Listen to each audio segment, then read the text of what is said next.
Değerli milletvekili arkadaşlarım, kıymetli misafirler, hanımefendiler, beyefendiler, sizleri en kalbi duygularımla, hasretle, muhabbetle selamlıyorum. AK Parti, Türkiye Büyük Millet Meclisi'nin yeni yasama yılının bu ilk grup toplantısının ülkemiz, milletimiz, demokrasimiz ve geleceğimiz için hayırlara vesile olmasını Allah'tan temenni ediyorum.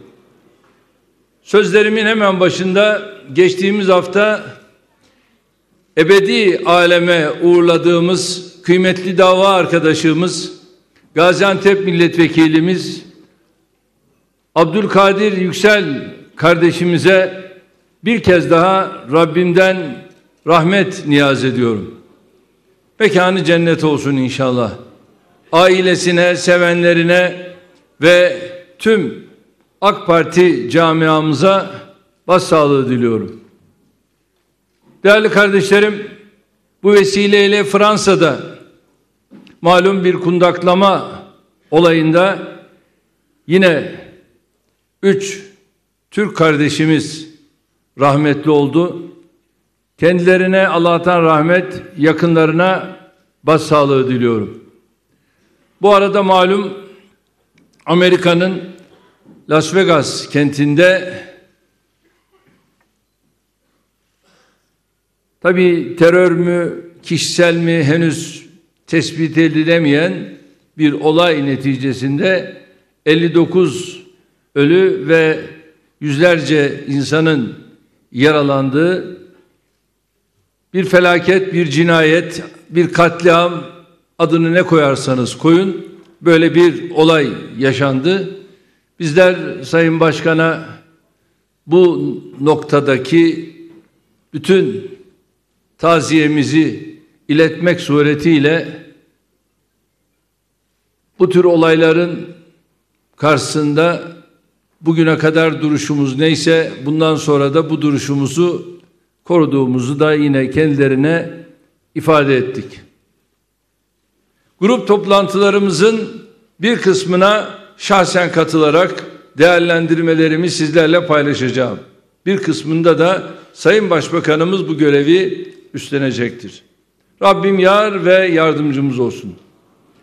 Değerli kardeşlerim, bölgemizde çok kritik, önümüzdeki asrı biçimlendirecek ehemmiyette gelişmeler yaşanıyor. Türkiye coğrafyası ve milletiyle bu gelişmelerin merkezinde yer almaktadır. 1000 yıldır bu coğrafyada bizi yok etmek için sayısız teşebbüs olmuştur. Gördüğünüz gibi biz devlet ve millet olarak hala dimdik ayaktayız.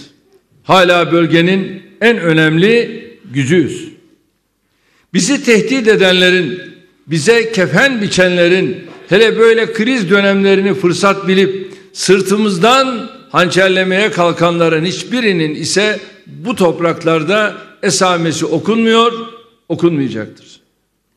Aksi yönde gayretler içine girenlere bu milletin bağımsızlığı ve geleceği için neleri yapabileceğini göstermek de boynumuzun borcudur.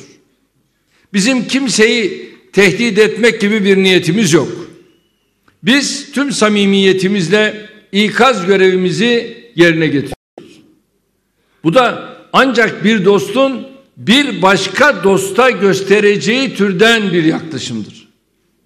Atalarımızın dost acı söyler ama gerçeği söyler ifadesinde yer aldığı gibi uyarılarımız acı olabilir ama hakikatin ta kendisidir. İşte burada bir kez daha tekrarlıyorum. Kuzey Irak'ta yaşanan referandum krizi bölgemizin bağrına yeni bir hançer saplama girişimidir. Mesele Kürtlerin hakları meselesi değildir. Tam tersine mesele Kürtlerle Arapları, Türkmenleri, diğer grupları ve çevredeki ülkeleri sonu gelmez bir kavga, çatışma, hesaplaşma sürecine itmek isteyenlerin oyununa düşüp düşmeme meselesidir. etnik hırçınlıklar ve mezhebi husumetler üzerinden yanı başımızda kazılan ateşini kin ve nefretin beslediği bu çukura izin veremeyiz.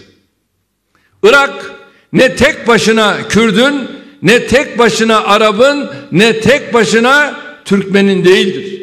Irak tüm bu kesimlerin binlerce yıllık ortak geçmişinden süzülüp gelen bir kardeşlik iklimi içinde ortak bir gelecek inşa edilmesi gereken bir yerdir.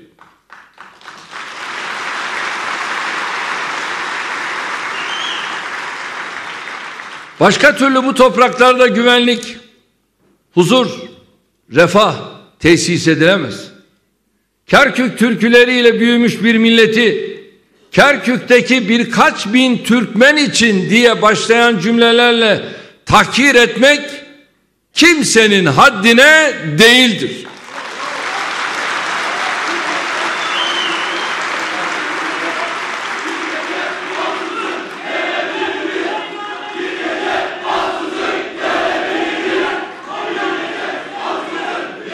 Daha düne kadar ayrı bir Sünni Arap bölgesel yönetimi kurulması tartışılan Musul'un çevresindeki demografik yapıyı hiçe sayan bir girişim kesinlikle art niyetlidir. Elbette bölgemizde yaşanan krizi suhuletle, akılla, uzlaşmayla çözmek için her yolu sonuna kadar denedik, deniyoruz, deneyeceğiz. Devlet olmanın gerektirdiği vakardan, soğukkanlılıktan asla taviz vermeyeceğiz. Şimdilik sadece belirli alanlardaki ambargolarla yetiniyoruz. Bu artarak şüphesiz ki devam edecektir eğer kendilerine gelmezse. Gelişmelere göre çok daha ileri adımları atmakta tereddüt etmeyiz. Gayet iyi giden bir ilişkiyi kendi elleriyle tahrip eden, bununla da yetinmeyip dillerini ülkemizi tehdit etmeye kadar uzatan Kuzey Irak yönetiminin bir an önce aklını başına devşirmesini umut ediyoruz.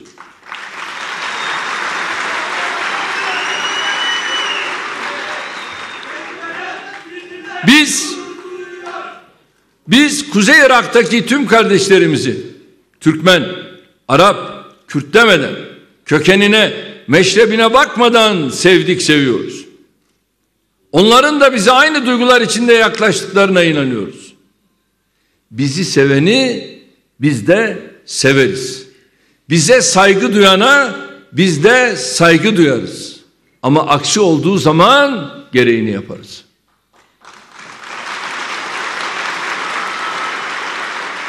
Geçmişteki tecrübelerinden asla tutulmadığını kendilerinin de bildikleri bir takım sözlere kanarak kardeşlerinin ve komşularının hukukuna riayet etmeyenlerin akıbeti hiç şüphesiz hüsran olur.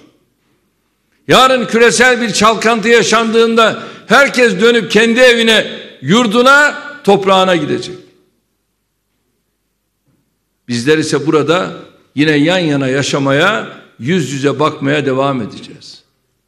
Bugün birilerine güvenerek aramızdaki birlikte yaşama hukukuna ihanet edenlerin yarın dönüp bu kapıyı tekrar nasıl çalabileceklerini merak ediyoruz. Bu kapı tamamen kapanmadan uzatılacak her eli tutmaya hazır olduğumuzu burada bir kez daha belirtmek istiyorum. Kardeşlerim, Türkiye olarak ne zaman ileriye doğru bir adım atsak, bir hamle başlatsak aynı sıkıntıyla karşılaşıyoruz. Bu sıkıntı kesinlikle dışarıdan karşımıza çıkan, bizimle rekabet eden, mücadele eden güçler değildir. Onlar zaten tabii olarak yapmalarını gerekeni yapıyorlar. Biz de planlarımızı bunları hesaba katarak gerçekleştiriyoruz. Bizim asıl sıkıntımız sürekli içeriden vurulmamızdır. Bakınız, Türkiye 1950'li yıllarda, yani 2. Dünya Savaşı sonrasında şu andaki gelişmiş ülkelerin tamamı gibi ciddi bir sıçrama sürecine girmiştir. Bu süreci dışarıdan birileri gelip kesintiye uğratmadı. Burayı iyi düşünelim. Bu süreci kesintiye uğratan o zaman 1960 darbesidir. 1980 sonrası rahmetli Özal'la yeniden bir sıçrama dönemine girdik. Bu dönemde de yine hançer içeriden saplandı. O da PKK terör örgütü. 1990'lı yıllarda öyle bir tehdit haline geldi ki siyasi istikrarsızlığın da etkisiyle ülkemizi tarihimizin en büyük krizlerinin içine sürükledi. AK Parti dönemiyle birlikte yeniden ve Cumhuriyet tarihimizin tamamında yapılanların kat be kat üzerinde bir hamle başlattık.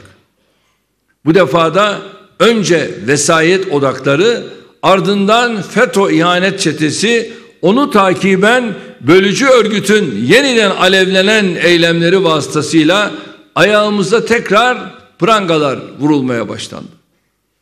Allah'ın yardımı, milletimizin desteğiyle tüm bu sıkıntıları aşıp bölgesel ve küresel hedeflerimize odaklanmaya çalışırken Suriye ve Irak'taki gelişmelerle önümüze yeni duvarlar örülmeye çalışıldığını görüyoruz. Bir kez daha söylüyorum. Suriye'de ve Irak'ta yaşanan hiçbir hadise bizden bağımsız değildir. Hatta doğrudan doğruya iç işlerimizle alakalıdır. Dolayısıyla kimse bize siz niye Irak'la, Suriye ile ilgileniyorsunuz deme hakkına sahip değildir.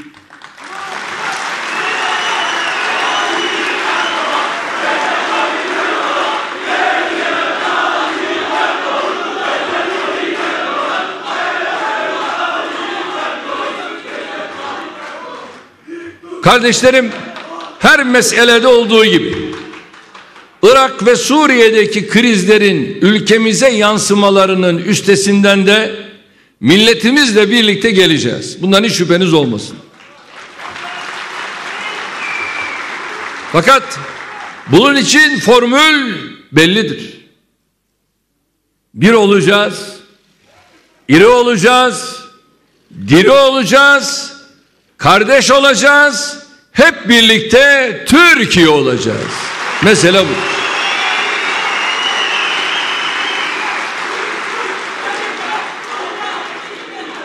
Başka çaremiz yok. Kendisini bu ülkeye, bu topraklara, bu millete, bu halka ait hisseden herkesin başka hiçbir duyguya, tahrike, hevese kapılmaksızın bayrağımıza ve ezanımıza sahip çıkma mücadelesini hep birlikte vermesidir. Ayrışırsak dağılırız. Dağılırsak yok oluruz. Devir ne köken, ne meşrep, ne cemaat, ne cemiyet, ne hizip hesabı yapma devridir. Beton gibi, çelik gibi sapasağlam durmamız gereken bir dönemden geçiyoruz. Parçalanarak büyümek, küçülerek güçlenmek, ayrışarak bütünleşmek diye bir durum olamaz. Tam tersine birleşeceğiz, bütünleşeceğiz, kenetleneceğiz ve önümüze çıkan tüm engelleri aşarak gümbür gümbür hedeflerimizde devam edeceğiz.